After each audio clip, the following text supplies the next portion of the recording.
কেউ কথা রাখেনি। ৩৩ বছর কাটল, কেউ কথা রাখেনি।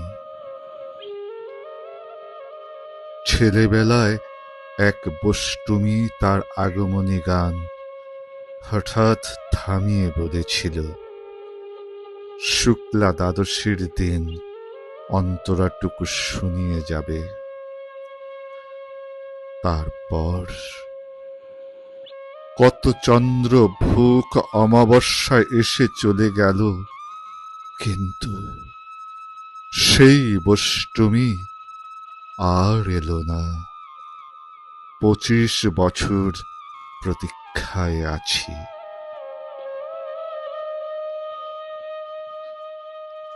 মামাবাড়ির মাঝি নাদের আলী বলেছিল, বড় হও দাদা ঠাকুর, তোমাকে আমি ৩ প্রহরের বিল দেখাতে নিয়ে যাব। সেখানে পদ্ম ফুলের মাথায় সাপ আর ভ্রমর খেলা করে। নাদের আলী, আমি আর কত বড় হব?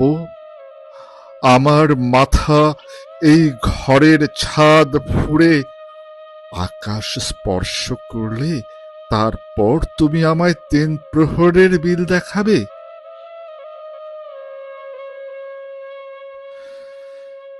একটাও রয়্যাল গুলি কিনতে পারেনি কখনো। লাঠি লজেন্স দেখিয়ে দেখিয়ে চুষেছে লস্কর বাড়ির ছেলেরা। ভিখারির মতন চৌধুরীদের গেটে দাঁড়িয়ে দেখেছি ভেতরে রাস উৎসব। অবিরল রঙের ধারার মধ্যে সুবর্ণ কঙ্কন পরা ফর্সা রমণীরা কত রকম আমোদে হেসেছে। আমার দিকে তারা ফিরেও চায়নি।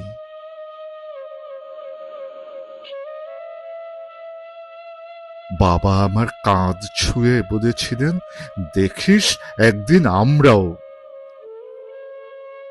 বাবা এখন অন্ধ, আমাদের দেখা হয়নি কিছুই।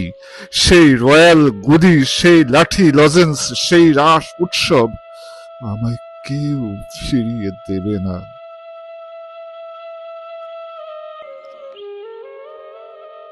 বুকের মধ্যে সুগন্ধি রুমাল রেখে বরুণা বলেছিল, যেদিন আমায় সত্যিকারের ভালোবাসবে সেদিন আমার বুকেও এরকম আতরের গন্ধ হবে।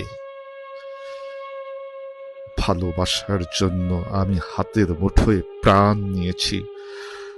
দুরন্ত ষাঁড়ের চোখে বেঁধেছি লাল কাপড়। বিশ্ব সংসার তন্ন তন্ন করে খুঁজে এনেছি ১০৮টি নীল পদ্ম। তবু কথা রাখেনি বরুণা।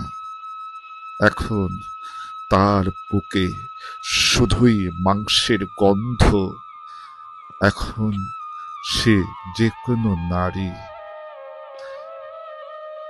কেউ কথা রাখেনি। ৩৩ বছর কাটল, কেউ কথা রাখে না।